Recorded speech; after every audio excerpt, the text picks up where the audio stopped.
tergoncang. Makanya Yesus kasih tahu supaya besok ketika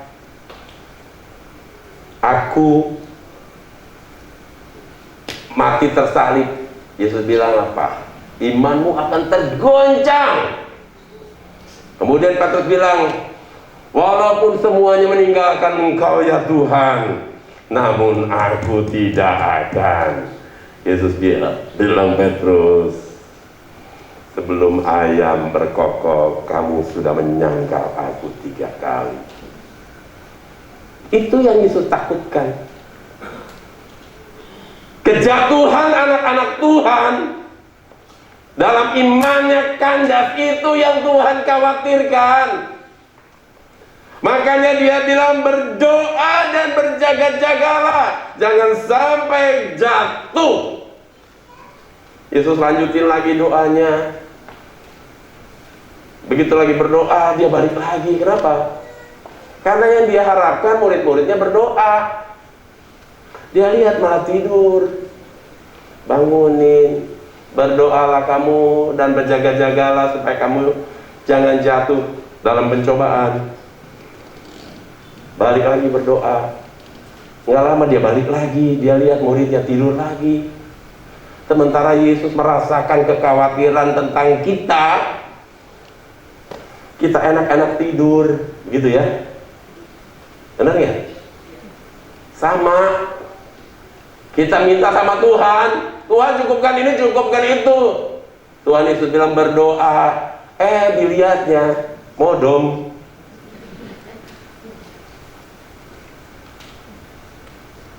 Sambil apa? Sambil marmipi. Saking nyenyak. Udah tahu sedang mengalami masalah, bukannya doa, malah tidur, mimpi lagi.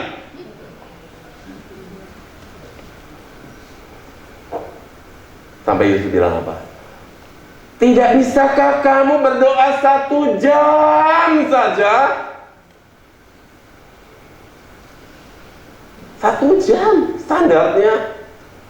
Ini doa 2 menit selesai. Datang sama Tuhan, Tuhan baru mau menghadap, udah pergi. Begitu ya. Banyak kita doa begitu. Jangan pun 2 jam. Baru juga Tuhan mau dengar apa yang dimintanya, udah pergi. Kalau misalnya ada orang yang datang kepada kita, yang udah ketuk-ketuk, Pak, saya mau datang ke rumah Bapak ya, saya mau menyampaikan sesuatu. Oh iya. Begitu pas kita datang yang punya rumah, begitu pas kita duduk dia pergi. Kita bilang apa? Kurang ajar. Gitu ya.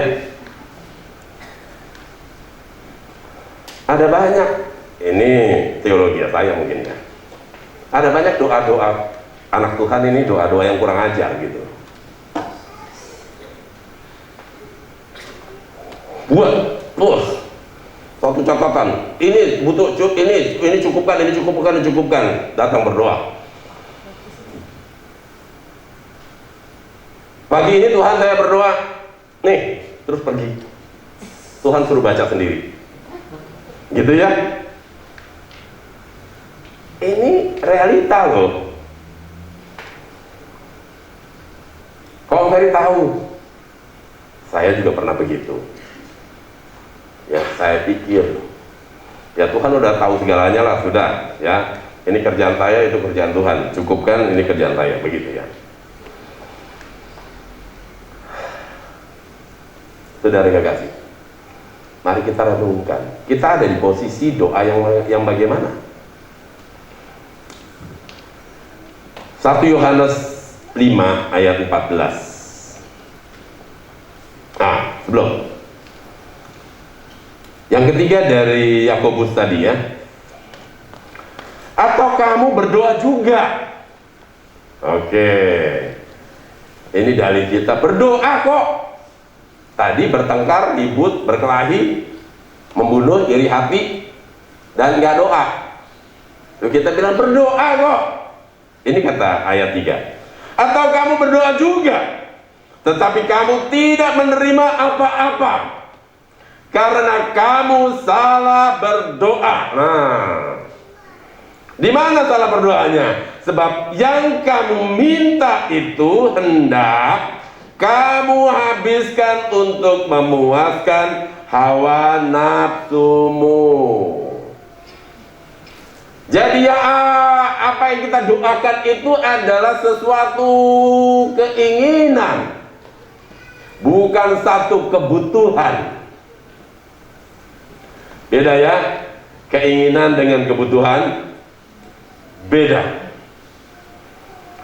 Jadi kita berdoa, tetapi doa kita, permintaan kita di dalam doa adalah untuk memuaskan hawa nafsu kita. Ini yang tidak akan Tuhan jawab.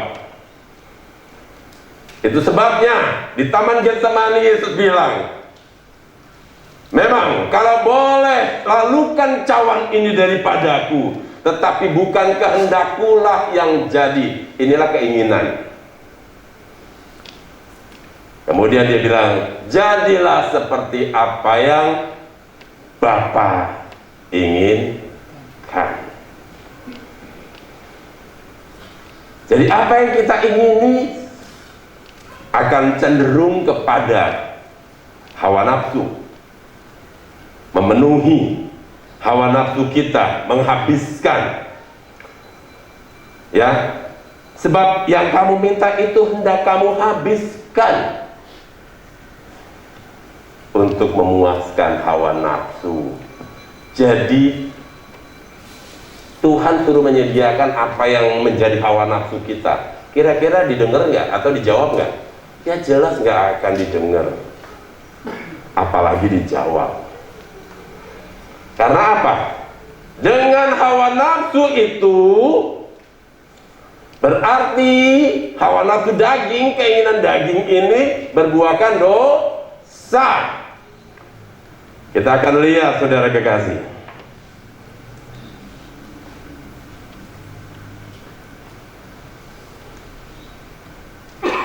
Yakobus pasal 4 ayat 4. Hai kamu orang-orang yang tidak setia. Yakobus 4 ayat 4. Hai kamu orang-orang yang tidak setia, tidakkah kamu tahu bahwa persahabatan dengan dunia adalah permusuhan dengan Allah? Jadi kenapa doa yang salah untuk kita habiskan untuk memenuhi hawa nafsu kita tidak didengar Tuhan? Kenapa? Karena Tuhan tahu kalau itu dijawab berarti bermusuhan dengan Dia. Ngerti ya? Kalau doa hanya untuk memenuhi hawa nafsu yang tidak dikehendaki Allah, kalau itu dijawab, maka itu berarti dia bersekutu dengan dunia dan berseteru dengan Allah. Itu yang membuat Yesus tidak menjawab doa kita. Kalau diberikan, berarti dia bersekutu dengan dunia ini. Jadi barang siapa hendak menjadi sahabat dunia ini, ia menjadikan dirinya musuh Allah. Hati-hati dengan permintaan doa kita yang untuk memenuhi hawa nafsu. Ya. Dan karena Tuhan mengasihi kita, Dia tidak ingin kita bermusuhan dengan Dia karena gara-gara pengharapan yang salah ini dikabulkan. Jadi dasar Tuhan tidak mengabulkan doa kita yang salah ini adalah tetap karena Allah mengasihi saya dan saudara. Katakan amin. Jadi jangan pernah kecewa dulu ya. Introspeksi diri. Jangan-jangan apa yang kita doakan ini hanya untuk hawa nafsu saya. Jadi Tuhan, jadi bagaimana Tuhan? Belajarlah berdoa seperti Yesus di Taman Getsemani ya. Kalau boleh Tuhan, terjadi seperti apa yang saya minta. Tetapi itu pun kalau kehendak Tuhan. Kalau bukan kehendak Tuhan, ya sudah. Begitu ya. Amin. Mengerti sekarang, lebih mengerti ya, bahwa di dalam permohonan doa ada terselip unsur-unsur kebutuhan hawa nafsu. Yang ini Tuhan tidak akan jawab. Kenapa? Karena Allah mengasihi kita. Kalau Dia jawab kebutuhan yang ini, keinginan yang ini, itu menjadi perseteruan dengan Dia. Itu menjadi persekutuan antara umat Tuhan dengan dunia ini. Itu sudah tidak ada pilihan. Bersekutu dengan dunia atau bermusuhan dengan Allah. Walaupun konteksnya doa. Konteksnya doa. Tapi iblis juga menyelinap di sana. Dan Tuhan tahu kalau itu dikabulkan, permintaan kita yang disampaikan melalui doa sekalipun, itu menjadi persahabatan umatnya dengan dunia ini yang di dalamnya dikuasai oleh kuasa kegelapan, yaitu si iblis. Dan saat itu juga adalah perseteruan dengan Allah.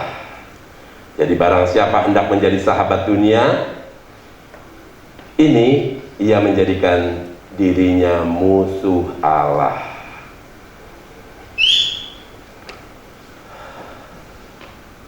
Mari kita introspeksi diri lagi.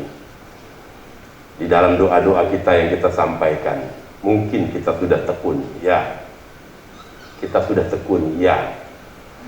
Tetapi apa yang disampaikan kepada Tuhan itu hanya untuk memenuhi kebutuhan hawa nafsu kita, bukan keperluan kita. Jadi kalau Tuhan tidak kabulkan, Tuhan tahu nggak apa yang baik dan tidak untuk kita? Tahu nggak? Tahu. Dia tahu, makanya dia nggak jawab, dia nggak kabulkan karena dia tahu yang kita minta itu salah. Ya, sebaliknya, ketika kita punya anak kecil yang belum dewasa, ya, dia lihat film di TV, wah ada perang-perangan begitu kan. Kemudian kawan-kawannya dia punya pedang-pedangan, pisau mainan. Ya, dia lihat temannya pada punya pisau, pedang mainan, bohong-bohongan. Kemudian anak kita datang sama kita, dia minta samurai. Pak, minta samurai. Kawan-kawanku punya samurai bohongan. Aku ingin yang beneran supaya lebih bagus dari mereka. Gitu ya. Kemudian bapak yang baik ini, kecuali bapak yang agak sableng, terus kita kasih, ayo teman-temanmu samurai mainan, papa kasih samurai kamu beneran, tuh tajam lagi, dikasih nggak kira-kira? Nggak akan, bener nggak? Nangis lah tuh, jengker nangisnya sampai kosakan. Kokosehan kata orang Sunda bilang. Kemudian dengan kokosehan tadi dikasih, terus anaknya bilang, papa katanya papa sayang aku, masa aku minta gitu aja nggak dikasih. Terus karena kita sayang, kita kasih tuh samurai beneran. Begitu juga Tuhan, ketika permintaannya itu akan mencelakakan dirinya, ya dia nggak akan kasih. Amin. Karena itu akan mencelakakan dia. Dan memenuhi hawa nafsu itu akan mencelakakan anak-anak Tuhan, umat pilihan Tuhan sendiri yang saat ini ada di dunia. Dengan dipenuhi itu, maka dengan demikian dia bersekutu dengan dunia. Kalau dia bersekutu dengan dunia, berarti dia berseteru dengan Tuhan. Itu sebabnya doa yang begitu tidak dijawab Tuhan, karena salah berdoa. Tetapi kita lihat doa-doa yang dikehendaki oleh Allah yang Tuhan jawab. Di dalam 2 Tawarikh pasal 7 ayat 14. 2 Tawari pasal 7 ayat 14. Firman Tuhan berkata begini, dan umatku yang atasnya namaku disebut merendahkan diri, berdoa dan mencari wajahku, lalu berbalik dari jalan-jalannya yang jahat, maka aku akan mendengarkan dari sorga dan mengampuni dosa mereka serta memulihkan negeri mereka. Dan umatku yang atasnya namaku disebut merendahkan diri. Jadi ketika kita berdoa, mari rendahkan diri kita. Akui bahwa dialah penguasa tunggal, dialah penentu segala sesuatu, termasuk dengan apa yang kita panjatkan, yang kita minta itu. Dia menjadi penentu. Jadi jangan doa memaksa Tuhan untuk melakukan sesuatu apa yang kita inginkan. Ada banyak ya anak Tuhan berdoa sih memaksa Tuhan. Tuhan untuk sediakan ini, sediakan itu, sediakan ini, sediakan itu. Sementara jalan kita ini simpang siur, ke kanan, ke kiri, ke kanan, ke kiri. Bahkan akhirnya sudah jauh dari Tuhan. Tetapi Tuhan bilang apa? Ya, dan umatku yang atasnya namaku disebut merendahkan diri, berdoa dan mencari wajahku, mencari Tuhan, lalu berbalik dari jalan-jalannya yang jahat. Ketika kita datang kepada Tuhan, ya, mari beresin dulu, minta ampun dulu. Kalau ada sesuatu yang tidak berkenan kepada Tuhan, kalau kita sudah melanggar apa yang firman Tuhan bilang, minta ampun, akui.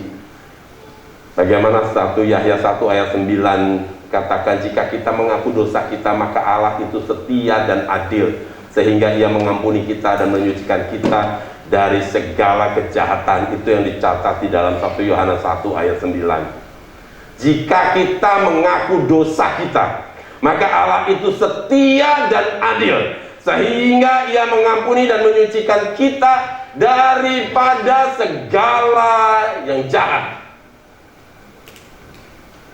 Kalau kita ngaku, memang di dunia ini termasuk saya dan saudara tidak ada yang sempurna, tidak ada yang baik. Berkali-kali kita lakukan kesalahan, tapi mari sadari dan akui. Dan kalau kita mengakui, Dia katanya Allah yang setia, 1 Yohanes 1 ayat 9. Kalau kita sudah diampuni, mengakui dan diampuni, disucikan dong, suci ya, dibenarkan, maka saat itu juga kita layak, ya, munculkan, tolong.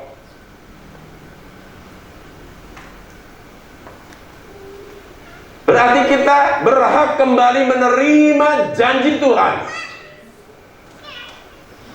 Nggak usah juga dibayang-bayangi dengan kesalahan yang lalu.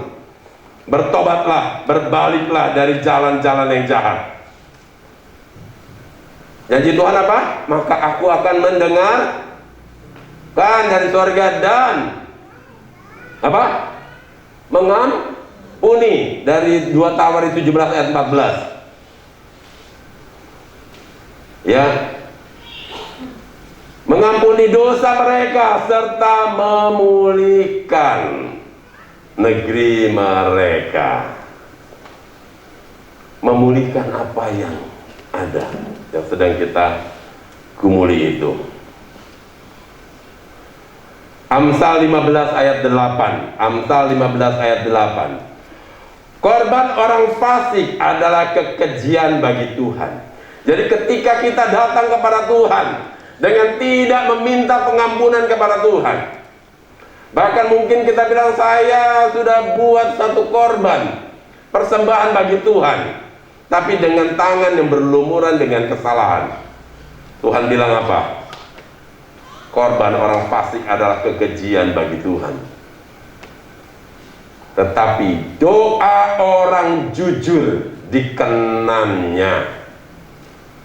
Doa orang jujur dikenalnya. Terus kita bilang, mana ada orang jujur di dunia? Betul? Betul, nggak ada orang jujur di dunia ini. Nggak ada jujur dalam artian benar, kudus. Tetapi orang yang berdosa kemudian mengaku dosanya, bukankah itu orang jujur juga? Benar nggak? Inilah yang dimaksud oleh firman Tuhan ini. Karena Tuhan tahu tidak ada orang yang jujur, benar di dunia ini. Tetapi yang dimaksud dari ayat ini adalah orang yang mengaku dosanya kepada Tuhan. Itulah orang jujur. Bukan sudah berdosa, tetapi dia menyangkal. Itulah orang fasik. Yang dimaksud dari ayat ini adalah orang yang datang kepada Tuhan, berdoa, tetapi doa orang yang jujur. Di dalam 1 Yohanes 1 ayat 9 tadi, jika kita mengaku dosa kita, maka Allah setia dan adil, sehingga Ia mengampuni dosa kita dan menyucikan kita dari segala kejahatan. Itulah orang yang jujur. Mari kita hampiri tahta kasih karunia Allah dengan membereskan, dengan mengakui segala sesuatu yang pernah kita lakukan yang tidak berkenan, sehingga Tuhan mengampuni kita dan kita berhak kembali menerima janji Tuhan. Ada begitu banyak contoh Alkitab dari orang-orang pendoa-pendoa ini. Ya saudara kekasih, kita tahu tentang cerita tentang Ratu Esther, permaisuri dari Ahasveros. Ya, ketika itu panglima tinggi dari Susan, dari panglimanya dari Raja Ahasveros ini yang bernama Haman, dia tidak suka kepada bangsa Israel yang berada pada saat itu di Persia. Dan Haman ini, pejabat tinggi ini, dia menghasut raja. Kemudian tanpa perintah yang dari raja, Haman ini dia tidak suka kepada paman dari Ratu Esther yang bernama Mordekai. Karena apa? Ketika dia ada di pintu-pintu gerbang, dia berjalan, semua orang tunduk kepadanya. Dan Mordekai tidak. Dia tidak suka dan dia merancangkan sesuatu untuk membunuh, menghukum Mordekai. Bahkan bukan hanya Mordekai, tetapi bangsa Israel yang ada di situ pun akan dimusnahkan. Dan Mordekai memberitahu kepada Ratu Esther yang menjadi permaisuri Ahasveros, pengganti Wasti. Saudara kekasih, apa yang dilakukan oleh Ratu Esther? Dia serukan itu kepada bangsanya di dalam Esther pasal 4 ayat 16. Esther pasal 4 ayat 16. Dia suruh dayangnya menyampaikan pesan kepada Mordekai dan bangsanya melalui Hattah, sida-sida yang diberikan raja untuk membantu Esther. Esther 4 ayat 16. Pergilah, kumpulkanlah semua orang Yahudi yang terdapat di Susan dan berpuasalah untuk aku. Janganlah makan dan janganlah minum 3 hari lamanya, baik waktu malam, baik waktu siang. Aku serta dayang-dayangku pun akan berpuasa demikian. Dan kemudian aku akan masuk menghadap raja, sungguh pun berlawanan dengan undang-undang. Kalau terpaksa aku mati, biarlah aku mati. Ratu Esther menyuruh dayangnya Hattah memberikan kabar kepada Mordekai pamannya dan bangsanya untuk berpuasa dan berdoa.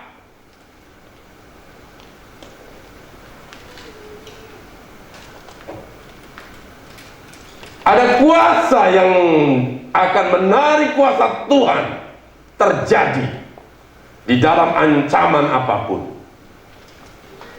Dan Esther bilang, aku akan menghadap raja walaupun itu melanggar ketetapan undang-undang.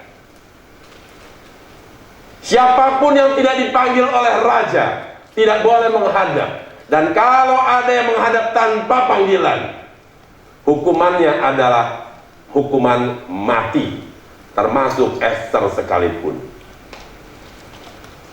Tetapi sebelum melakukan itu, sebelum dia menghadap Raja Ahasveros, Esther sudah berdoa puasa selama 3 hari 3 malam. Dia serahkan terlebih dahulu kepada Allah untuk dia sebentar akan lakukan sebagai tugasnya sebagai seorang ratu yang akan memohon belas kasihan juga, yang walaupun itu sudah ditetapkan dari undang-undang. Setelah dia menyerahkan segala sesuatu untuk Tuhan menentukan segala sesuatunya, kalaupun dia mati dia akan lakukan.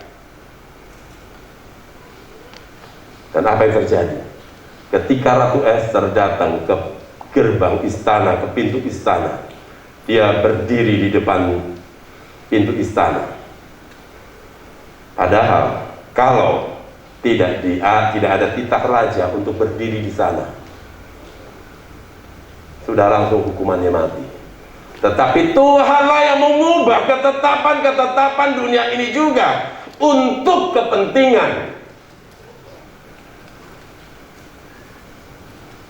Dan apa yang terjadi ketika Ratu Esther di sana? Raja Ahasveros dia mengangkat tongkatnya, tanda setuju Ratu Esther boleh menghadap.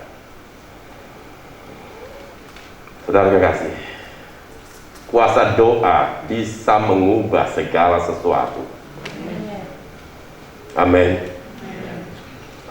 Dan di dalam Kisah Para Rasul 16 ayat 25, Paulus dan Silas yang saat itu mereka ada terpenjara. Kisah Para Rasul 16 ayat 25. Perhatikan. Tetapi kira-kira tengah malam Paulus dan Silas berdoa dan menyanyikan puji-pujian kepada Allah. Dan orang-orang hukuman lain mendengarkan mereka. 26. Akan tetapi terjadilah gempa bumi yang hebat, sehingga sendi-sendi penjara itu goyah. Dan seketika itu juga terbukalah semua pintu dan terlepaslah belenggu mereka semua. Ada kuasa doa dan kuasa puji-pujian. Kita berdoa kepada Allah, tetapi mulut kita tetap memuji Tuhan. Tetapi ada banyak di antara kita berdoa kepada Allah, mulut kita bersungut-sungut, ngomel terus, ngeluh terus.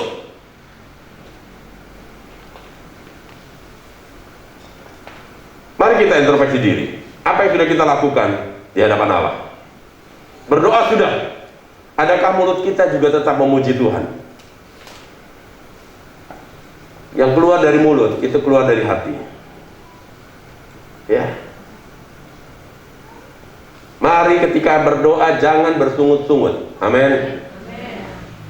Sudah tidak perlu lagi disangsikan kuasa doa. Sudah begitu banyak contoh dari Alkitab yang menceritakan tentang kuasa doa. Dan di dalam Yakobus pasal 5 ayat 16b berkata begini, Yakobus 5 ayat 16b, doa orang benar bila didoakan akan sangat besar kuasanya.